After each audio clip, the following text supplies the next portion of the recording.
नमस्कार, मैं पूजा कपिल मिश्रा। आपको दशहरे की बहुत सारी अनंत शुभकामनाएँ। निश्चय ही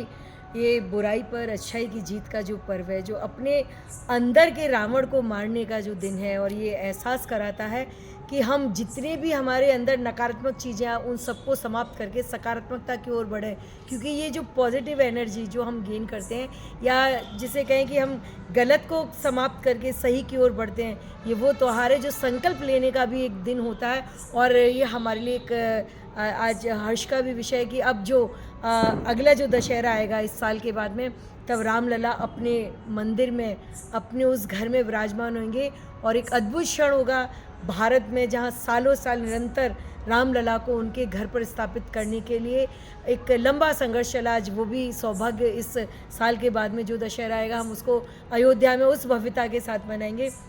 और आप सब लोगों से मैं ये आग्रह भी करूँगी, क्योंकि दशहरा कहीं न कहीं जब हम मनाते हैं तो रावण को हम सब ने आज गए होंगे, सभी लोगों ने मेरी तरह और बाकी जो लोग हैं सब लोगों की तरह रावण के पुतले का दहन देखा होगा। उसके साथ में जो हमारे अलग-अलग जो इनके साथ में रहते हैं उन सब दहन को देखते हुए और बच्चों को हम ये सिखाते हुए कि कैसे इस इतने ऐसे रावण जिसकी ताकत का एक कोई अंदाज़ा नहीं कर सकता था, जिसको कहते थे सारे काल, सारे ईश्वर, सब लोग उसके लिए नतमस्तक रहते थे, जिसने यम को भी अपने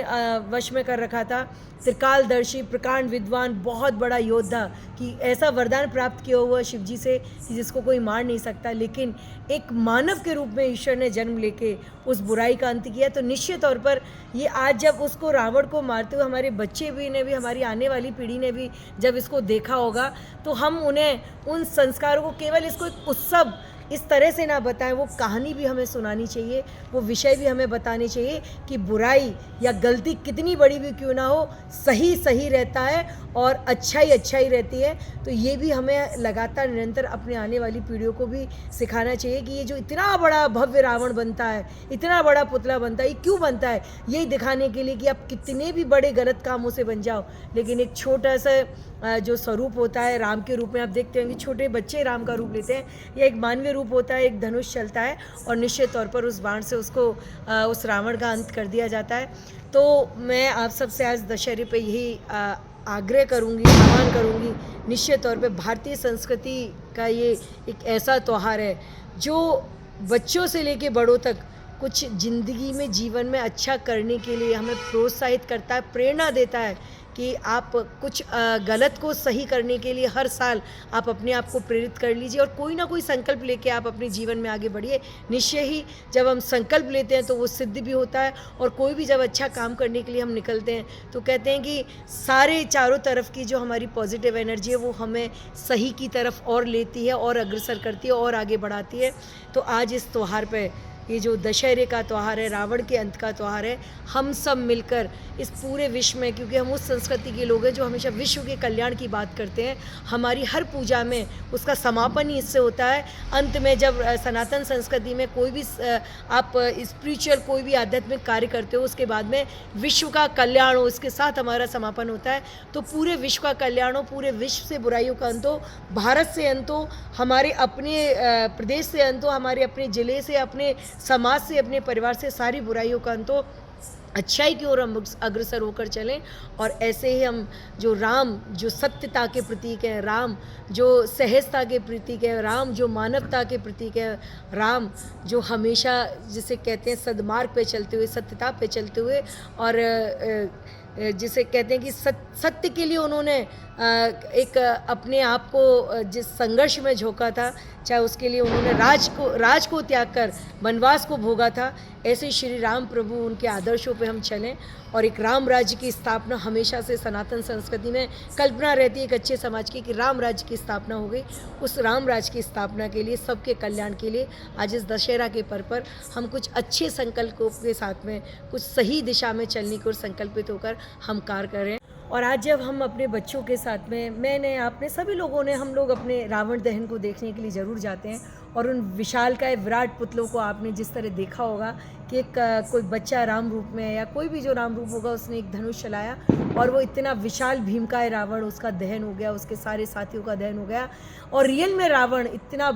विद्वान व्यक्ति, इतना योद्धा, इतना बड़ा ऐसा व्यक्ति जिसके कहते हैं काल भी जिसके अंदर में रहता था, यमराज की हिम्मत नहीं, और ईश्वर से ऐसा वरदान प्राप्त था कि कोई उन्हें मार नहीं सकता। लेकिन वो रावण जिससे पूरा त्रिकालदर्शी रावण,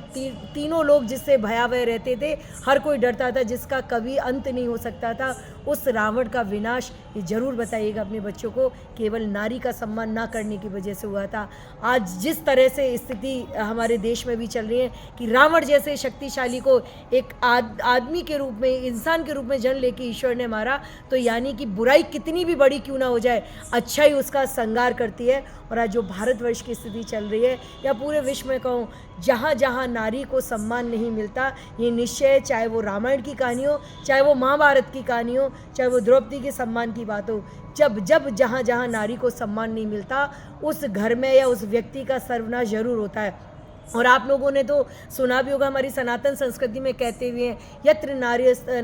नार्यस्ते पूजन्ते रमन्ते तत्र देवता, यानी जहाँ नारी को पूजा जाता है वहाँ देवता वास करते हैं। जहाँ नारी का सम्मान है वहाँ आपके घर में लक्ष्मी, सरस्वती, दुर्गा सबका वास होता है, ईश्वर का सीधा सीधा आशीर्वाद मिलता है। तो आज ये वो भी दिन है दशहरा, ना केवल गलत को गलत, सही को सही कहने की बात, अच्छाई की जीत की बात, और इसके साथ साथ में एक नारी का सम्मान कितना बड़ा होता है। प्रभु श्री राम निश्चित तौर पर एक ऐसे रावण के, बलशाली रावण को, जिन्होंने इसलिए उसका समापन कर पाए कि उसने नारी का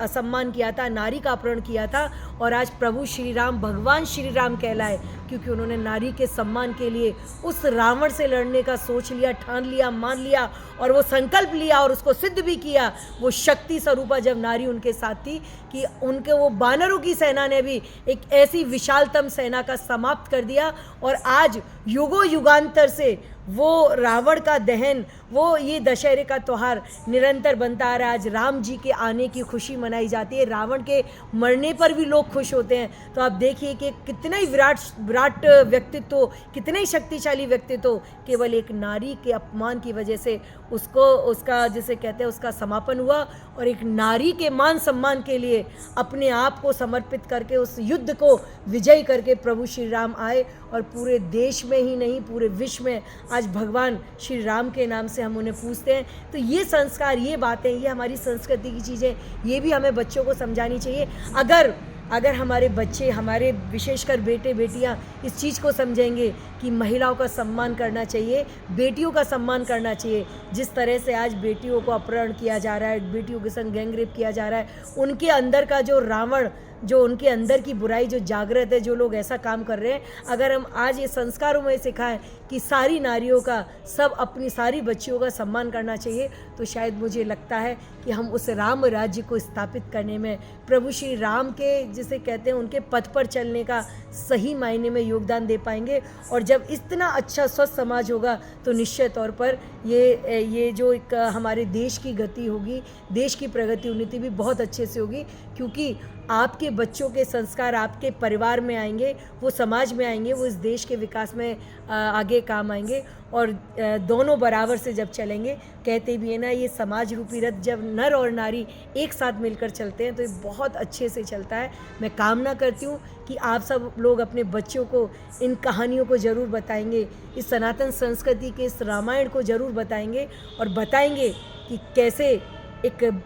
बुराई का अंत एक अच्छाई मानवीय रूप राम जी ने किया। तो आप सबको मैं बहुत सारा एक बार फिर से अभिनंदन करती हूँ, आपको बहुत सारी शुभकामनाएं देती हूँ। ये जो दशहरे का त्यौहार है हम यूं ही मनाते रहे, और हर वर्ष प्रतिवर्ष एक संकल्प के साथ में अपने मन की कम से कम एक बुराई को हम समाप्त करें, और यूं ही अपने बच्चों को मार्गदर्शन देते हुए एक अच्छे समाज के निर्माण में अपना योगदान दें। जय श्री राम, जय हो, भारत माता की जय हो।